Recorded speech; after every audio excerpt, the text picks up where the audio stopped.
Hey folks, just before we begin, if you enjoyed this video, please subscribe if you haven't, leave a comment on what you think I should cover next, and follow me on Twitch for horror gaming streams and on Instagram for other general life stuff. Enjoy the video.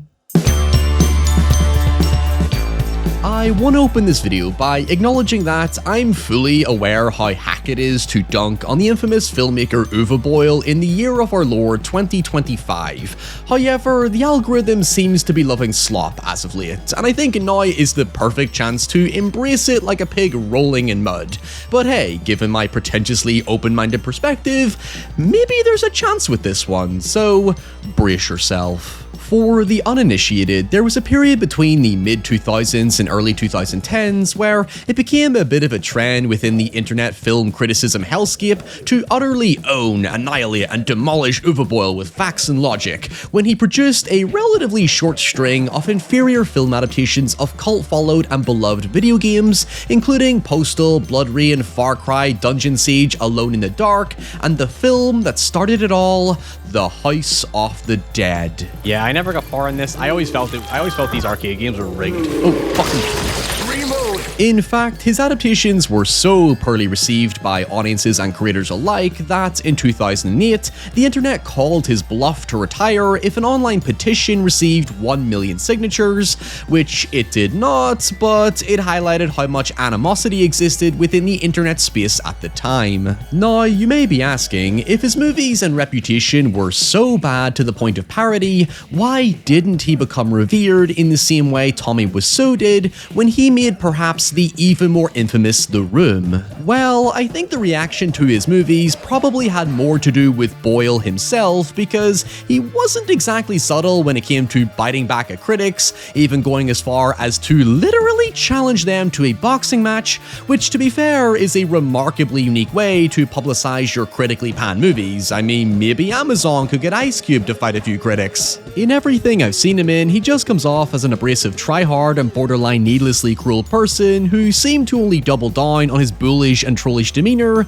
to the point a 2018 documentary seemed to paint it as though it was retrospectively somehow endearing. Critics at the time all knew there was something to gain from poking at the bear. In fact, you could argue they were all equally as complicit in festering his reputation. In a way, the whole trend can be summarized as trolls flinging shit at each other because all publicity is good publicity. Everybody wins, even if they're all covered in excrement. And now it's my turn to bathe in the... You know what, I'm not going to finish that sentence. Now, before we go any further, you know who would be a perfect sponsor for a video like this? The one and only Raid Shadow Legends. That's right, I finally hit peak YouTuber. If you like boss battles, dungeon crawling, loot, upgrades, collecting badass heroes like they were Pokemon, and basically looking for that easy pick up and play game either during breaks between the daily grind or after a long stressful day, then Raid Shadow Legends is for you. There's nothing I like more than a gratifying dopamine boost from overcoming a gameplay challenge. In Raid, you quickly advance through dungeons and fight a wide variety of unique enemies and bosses in seamless turn-based combat that requires you to strategize and build a party of heroes that complement each other's skills. For new players, now is literally the best time to try out Raid, because by using my link and downloading Raid today, you will unlock the epic champion Tagoar and a bundle of loot for absolutely free to kickstart your adventure. And at level 15, you will further unlock another epic champion Tayrel, as well as more loot. Whether you're playing casually or competing to be the best, Raid is absolutely jam-packed with endless fun and engaging content to keep you invested. You can play Raid cross-platform on your mobile, PC and Mac, and join over 80 million players in both PvE and PvP gameplay to defeat the shadowy evil across the realm of Teleria. You can support my channel today by downloading Raid Shadow Legends via the link or QR code on screen, and also use one of these promo codes to further level up and enhance your experience. The original House of the Dead was a 1997 arcade rail shooter developed by Sega about secret agents infiltrating the gothic mansion of a mad scientist somewhere in Europe who has created an army of grotesque experimental undead abominations that he hopes to one day use to take over the world.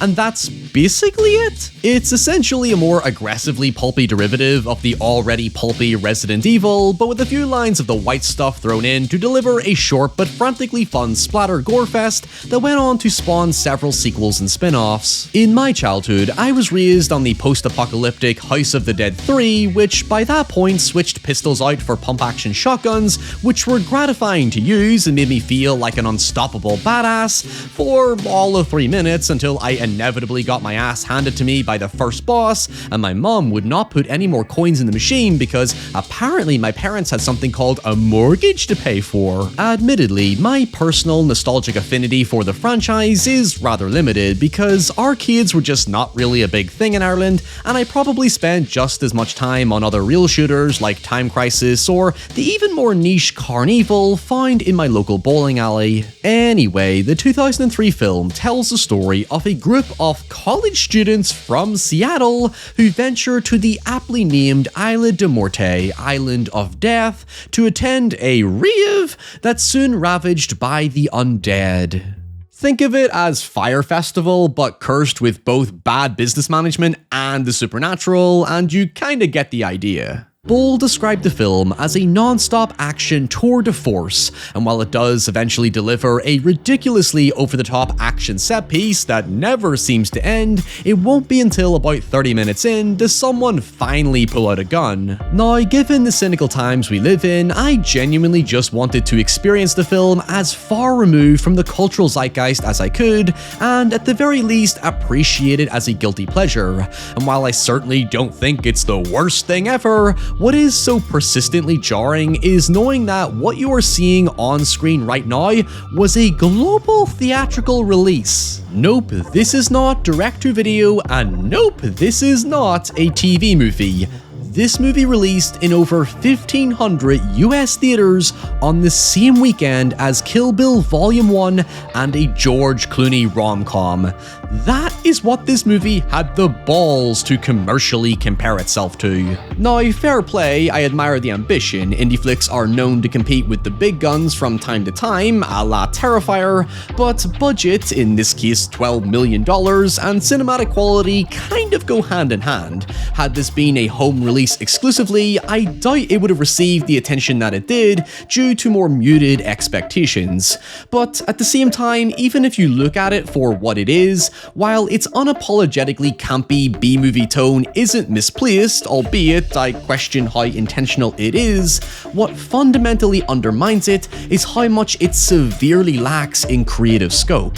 Look, I can willingly endear myself to the B-movie schlock, but my biggest problem was just how safe and conservative the execution ultimately was, with any resemblance of horror being mostly a half measure, something which co-writer Mark Altman loosely attributed to being the result of Boll wanting to lean purely on action. I mean, there's no doubt it looks like the game in several places, but given the heightened nature of its source material, it really needed to commit much further to the gory gothic horror intensity. Now, what you're seeing on screen is footage from my Twitch livestream of the 2022 remake of the game, which I have to clarify is functionally still the same as the 1997 original, but stylistically, I fully understand it'll probably upset the purists for sacrificing that broodingly rich, dark, and gritty atmosphere for what's essentially a more modern, campy aesthetic that's ironically more in line with the film.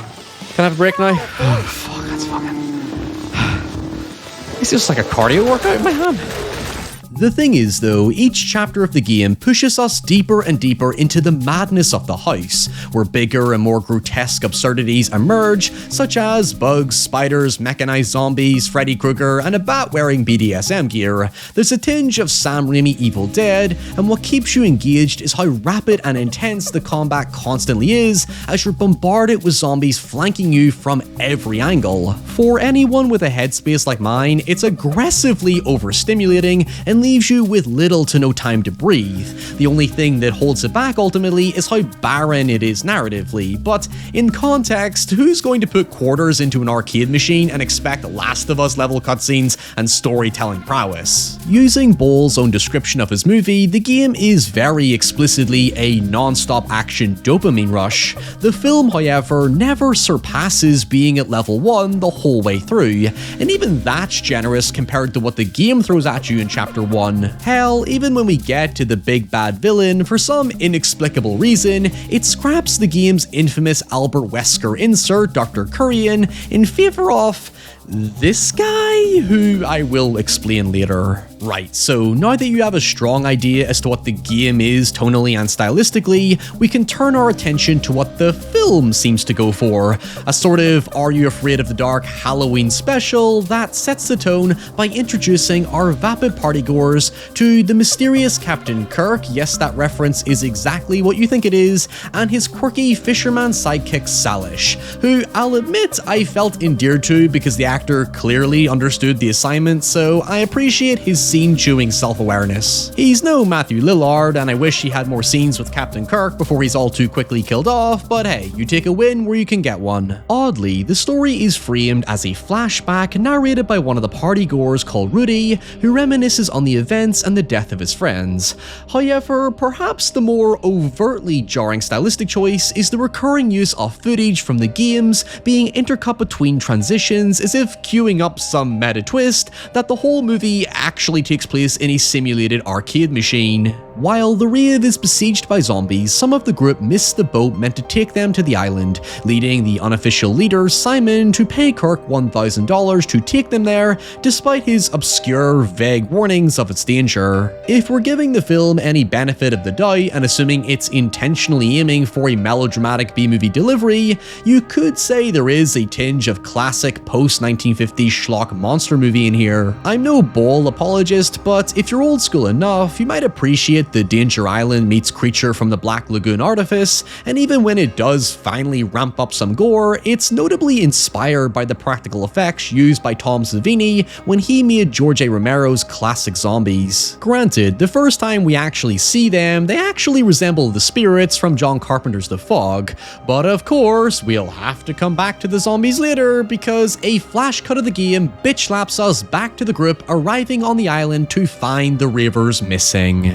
Oh wait, I remember what this movie setup reminded me of. It's just Scooby-Doo on Zombie Island, but without the scares or original story with unique twists and turns. In fact, the reason I mentioned Danger Island earlier was because I was thinking of the 1992 TV movie that I vaguely recall scaring me as a kid, but at this point I'm just projecting nostalgia I'd rather be revisiting. Anyway, by the 30-minute mark, we've yet to see any of Boll's self-proclaimed non-stop action as the group find a few survivors, including our narrator Rudy, who tells us what we already know but have yet to fully see, until finally something happens.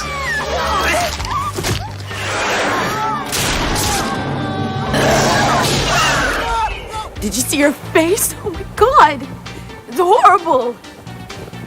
What happened to her? So far, watching it is like dying of dehydration in the desert until you come across a dirty puddle. Beggars can't be choosers, but at least it's something to keep me going, even if my body will inevitably regret it later. If it's any consolation, the worst is technically behind us. I mean, the movie doesn't get any more boring from here. Dare I say, I was suitably entertained for the rest of the runtime, and I really wished I had a bunch of friends round and we were having a couple of drinks while watching this, because you will find camaraderie in embracing the ridiculousness of what follows.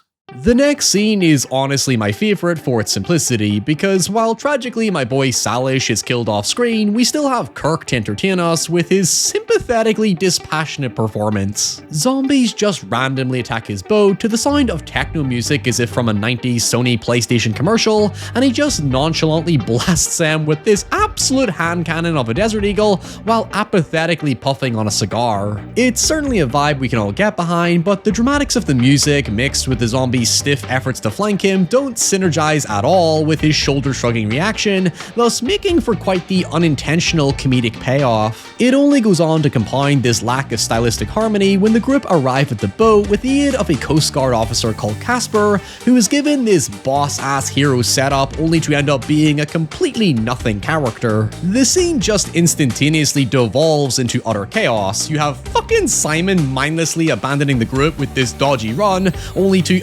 immediately realize upon diving into the water that the boat is now besieged by zombies. Meanwhile, Kirk is now pitched on the ridge with a laser spec assault rifle, and I honestly have no goddamn idea what the hell is actually going on. What do you think I'm trying to do, you fucking moron? After I took half a dozen paracetamol, had a quick nap, and consulted my therapist, the fight comes to an abrupt end after Kirk is bitten and Simon is spat in the face with a strange acid, both of which do not pay off in any way you would expect. Now, it's at this point that Kirk decides to explain what's actually going on, where it's said that centuries ago, a Spanish fleet was transporting a prisoner called Father Castillo Sermano after he was exiled by the Catholic Church for performing unholy experiments in a bid to discover immortality. After killing the crew and commandeering the ship, he somehow managed to claim the entire island for himself and enslave the inhabitants to continue his evil escapades. There's no Dr. Kurian or bioweapon mecha zombies or anything of the likes. In fact, the only mention of Kurian is that it's Rudy's surname, who in the sequel is revealed to be the son of said Dr. Kurian. Yeah, there's a sequel, we're not gonna get into it. For some reason, they dilute an already cliche mad scientist plot down into evil ancient Spaniard, which is kind of interesting that Resident Evil 4 would then go on to do the same thing, but I digress. I guess you could say it's oddly faithful to the game that that's basically it in terms of plot. There's no betrayals, twists or turns, no Mewtwo cosmic deity, final boss or BDSM bat like in the games. It all culminates in a sword fight against an admittedly ghoulish looking bald guy. From here, Captain Kirk pulls out a crate of black market guns and the group become more armed than an NRA meeting, and thus an utterly deranged shootout ensues that would make Ed Wood cream in his grave. Look, you cannot convince me this is not pure farce, because suddenly everybody becomes a skilled marksman, and the film loves to use these 360 tracking shots to give the scene a jarring bullet time effect, and when one character dies, it literally gives them a spinning game over screen. Call me a cuck for bad cinema, but the fact that this movie actively anger people is hilarious to me, because it is so egregiously bonkers from the offset that it is up to you to adapt your mindset to the arcade Twitch shooter bullshit that this is. You have to at least admire its conviction, especially if it is truly lacking in self-awareness.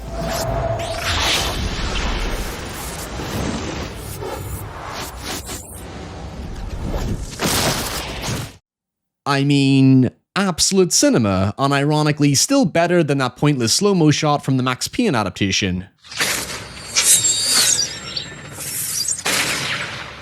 The scene finally comes to an end when Miss America dies and Rudy flashbacks through literally everything that just happened because I thought he was going to activate a special ability or a power-up or something.